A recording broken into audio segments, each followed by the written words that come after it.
Kar veliko nas je, ne?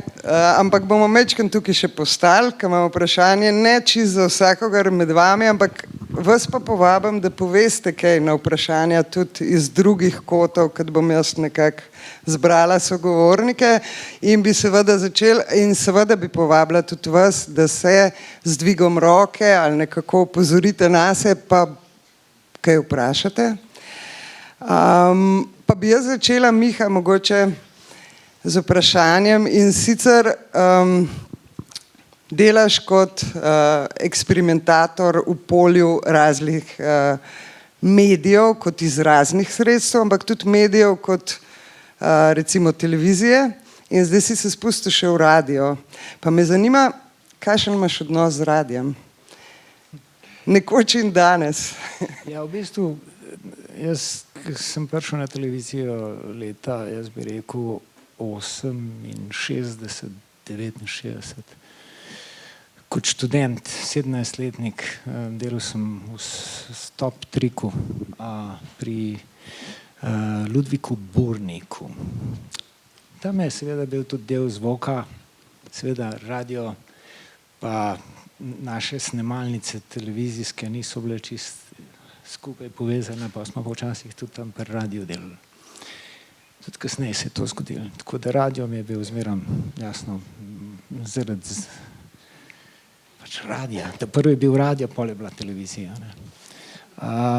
Mi je bil zmeram blizu in tudi ta zgodba, ko smo z Gregom začeli pripravljati to, je ta igra, moja pošast od Feliksa Mittererja pravzaprav dala vodilo, da sem se seveda spomnil na Cirila Horjaka, namreč on je takrat leta nazaj na Radio Študent imel eno preprosto, kratko, ne vem, koliko dolga je bila, 45 minut risanja, kjer so študentje in ljudje klicali noter in popravljali sliko, ki je on delal. In meni je bilo to takrat fascinantno in sem potem seveda takoj te dve stvari povezal, zmešal televizijo in radio in tako se je začel. Pa mogoče kar pri Cirilu ostanemo, ki ima tudi radiofoničen glas, ne, izjemno, ne samo da zna zelo dobro risati. Žena me zaradi izgleda pa zaradi denarja ni vzela, ne. Ja. Pa me zanima, kako ste delali, kako so nastajale te animacije? So res nastajale na snemanju takrat, kako ste te dialoge snemali, tako zgleda vse zelo v živo, pa verjetno ni, ne? Mučil me, ne, mislim,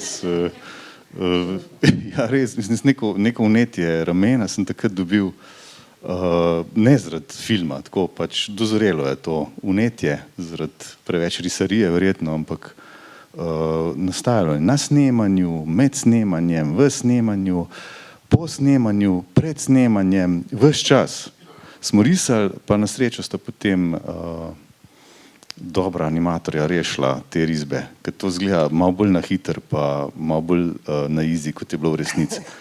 Čeprav moram reči, da res obstajajo ljudje, ki to veliko bolj delajo kot jaz, no, tako da to so res pač skice, ampak to je bila njihova vizija in na koncu, ko se film sestavi, tudi mene prevzame občutek zabave v enem delu, pa pol tragika na koncu, tako da sem kljub vsemu vesel, da sem je matro, no.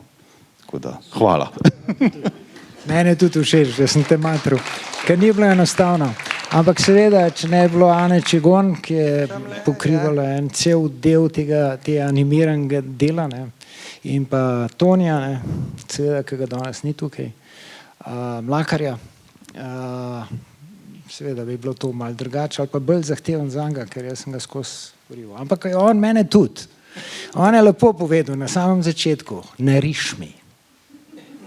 In sem mu moral narediti vse scene, pa rekel, zakaj pa ti nočeš tega delati?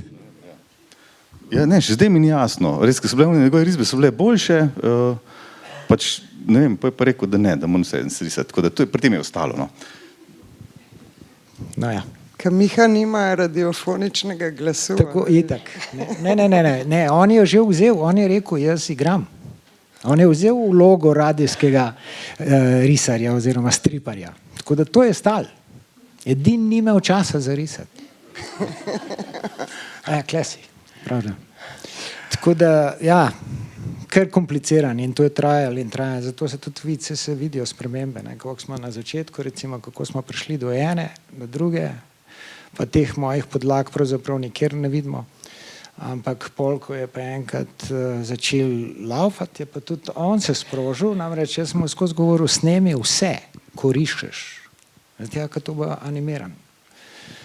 In tega nismo čisto dobro zastopili od začetka, ne. Pol je pa on le začel snemati, ne. In na koncu je tudi moral pospešiti celo produkcijo. Jaz nisem popuščal, seveda, se vem, se sem grd ali karkoli že. Ja. Ampak se mi zdi, da je bilo to zelo pomembno. Ana nam je tudi izstopila pol vmes enkrat, ker je imela kar en drug film in smo morali pol s pomočjo Tonija reševati ene stvari. Toni imel pa seveda svoje stvari, tako da je kar naprej se skozi poklapljal. Producent je bil pa zelo nezadovoljen. Kaj pa, imaš različne vrste likov, fikcijskih likov. En je doktor Horovic, ki je v bistvu realen fikcijski lik, rečemo temu, imaš zgodovinske like, ki jih pač nekako poustvariš ali kako. Potem sta pa tu gospa Marija iz arhiva in pa vratar na radiu Janez Škof. Pa me zanima, kako ste postavili te like. A to smo ti idejo točno kakšna sta, ker sta zelo precizna lika. Pač tako nekako, kar vemo, veliko njih, no, če ste, mogoče bo Italija, da ne bomo.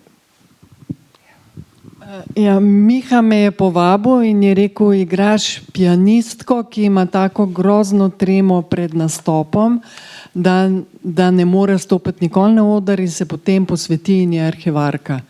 In gospa je stara čez 70 let, a bi se ti na sivo pobarvala, sem rekla, ne morem, ker imam druge predstave, ampak potem smo to kar nekako skupaj zložili. Ta zgodba, recimo ta lik me je pa zelo pretresel, ne, pa je, da vrhunska pianistka, ki je hodila po noči igrati ta klavir, ker se drugače ni upala stopiti pred publiko. Lahko bi bila pa prva, ne.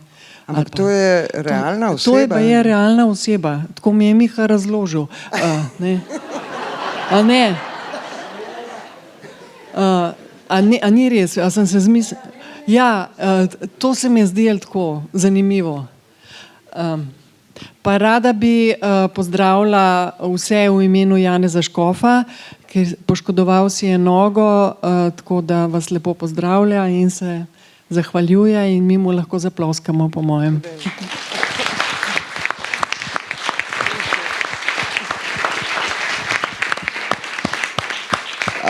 Sta pa te dva lika tudi umeščena v ene prostore Mateja, ki izgledajo, kot da sta res doma, ne. Tako sem jaz v enem momentu, čakaj, se gledamo fikcijo. Pa me zanima, kako ste iskali te, a veš, zlasti, pri gospe Mariji je zelo dominanten ta klavir, ampak pri vratarju je pa tako prav ena zgodba noter, kako ima on stanovanje. Zanimivo je tudi sicer, kaj ima on na monitorjih, na računalniku, nenavadno. Se pravi, za gospoda Škofa smo iskali, pač hoteli smo nekako prikazati, da bi to bila neka vratarnica. Z Mihom je zmeraj zanimivo delati. Tako želel si je, da bi to nekako bila kot vratarnica, ne. Potem smo se skušali dogovoriti, kaj bi to bil za en prostor, prazen pa on, kako bi to zdaj šlo. In ker nikoli nimamo prav veliko denarja, smo pač probali najti nekaj, kar bi bilo že precej narejen tako, v nek tak arhiv, ker on je vedel vse, več kot vse. Kar se je pa na monitorjih dogajalo, to pa ni bilo več v moji domeni, to je pa potem že Miha posegel oziroma Kristina, ki je naša bila arhivarka oziroma ona je vse te podatke skrbno zbirala, potem sta verjetno, ne vem kdo naprej, pač tehnično izpeljala še vsebino. Tako.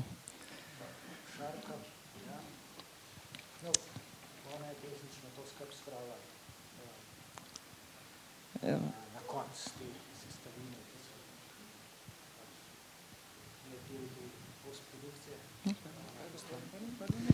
je Shark Alicon.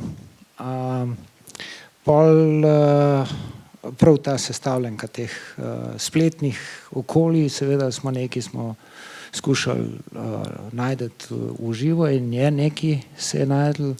Je Kristina res povezala se z Beogradom, z okolico, našla nekaj spletnih strani, da smo jih pol dobili tudi v upravljanje, skratka, da smo jih lahko uporabljali tako, da smo gledali in snemali, ne. Da je to na pač monitorju od hišnika se pojavilo.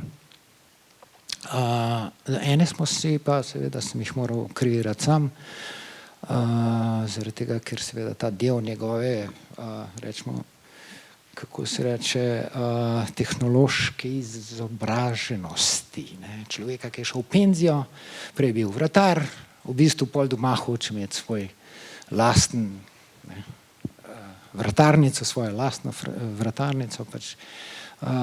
In zato imamo tudi ta dva monitorja, pa še tretjo kamero dol, ne. Tako da v bistvu preidemo iz nekega, rečemo, top računalniškega filma, ne, poznate to, v eno drugo realnost, ki povezuje pač film kot tak. Bi mogoče kdo iz publike kaj vprašal ali pa kaj povedal?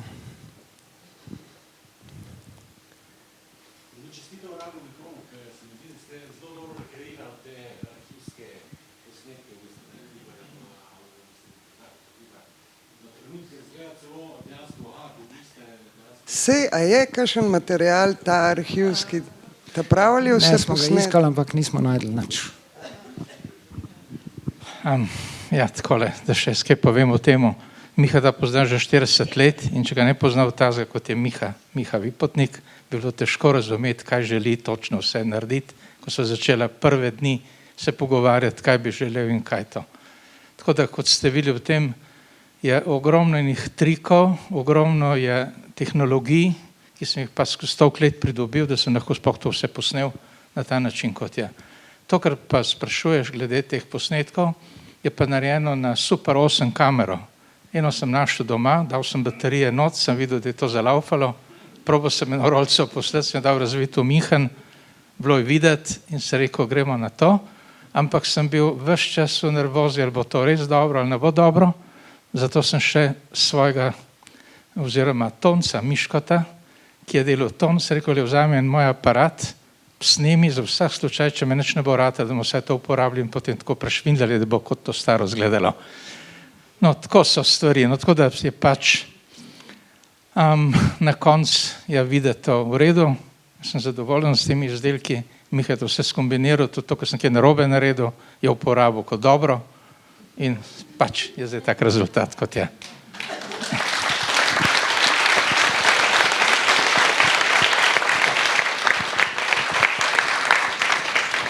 Ma še kdo kakšno vprašanje mogoče? Kaj pa bi pa jaz še vprašala Miha, zvok, se mi zdi pa še bolj, mislim, enako kot slika je tudi zvok zelo sestavljen iz zelo različnih elementov, ne, kako urediš potem to, ali to sproti urejaš, ali na koncu urediš? Razmišljam o tem, ampak na koncu seveda moram najti studio in to je Julij Zornik. Ni drugega, ne. Z njim lahko to delam in sem tudi od vsega začetka hotel z njim delati. In sva se pol tudi zmenila za vse skupaj. On je zelo zaseden.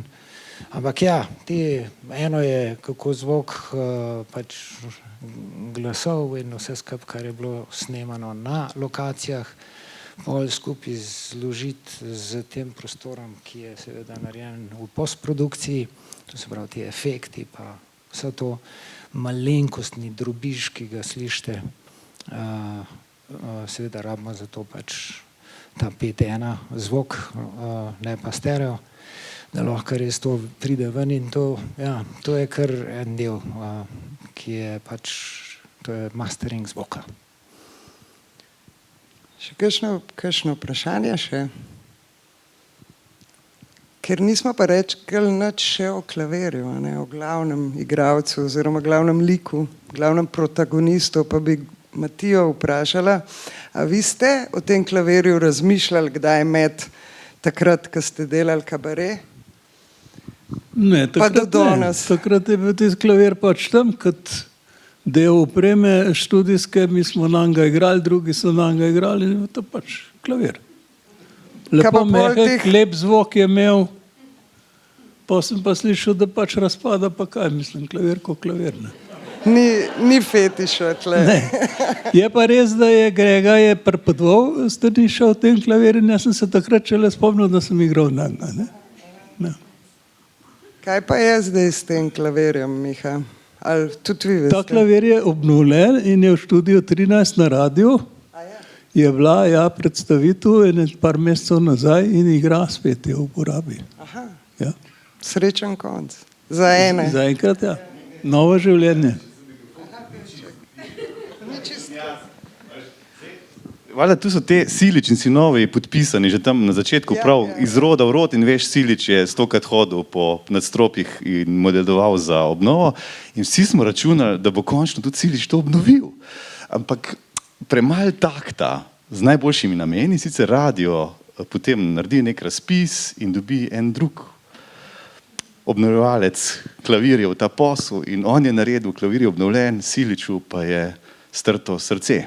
Res, grozljivo. Tako, kot se je meni strlo srce danes, ko sem šel seveda v Šumija, kjer je vse še prazno, v tej novi stavbi klet pa je odprta in se pelješ z liftom in je Lidl spodaj v kleti. Fajn Lidl in grem na police bombone in imam seveda tam pred sabo Sweetland, blagovno znamko, ki zdaj pod tem tujim čudnim imenom prodaja Šumijeve bombone. In tu je pa morda ta film tudi znak, da nekaj je treba narediti, ker to pa vemo, da vsaka kultura je vedno specifična, to pomeni tudi nacionalna in da so morda zdravstvom vred naredili narobe tudi kaj pri klavirjih in pri bombonih.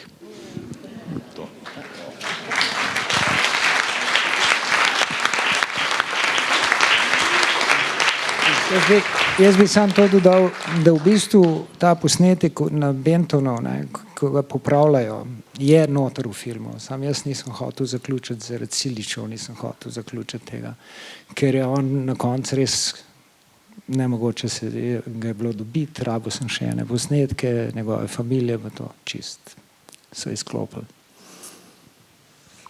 Jaz bi s tem kar zaključila ta pogovor, razen če bi kdo še kaj vprašal ali pa kdo še kaj dodal.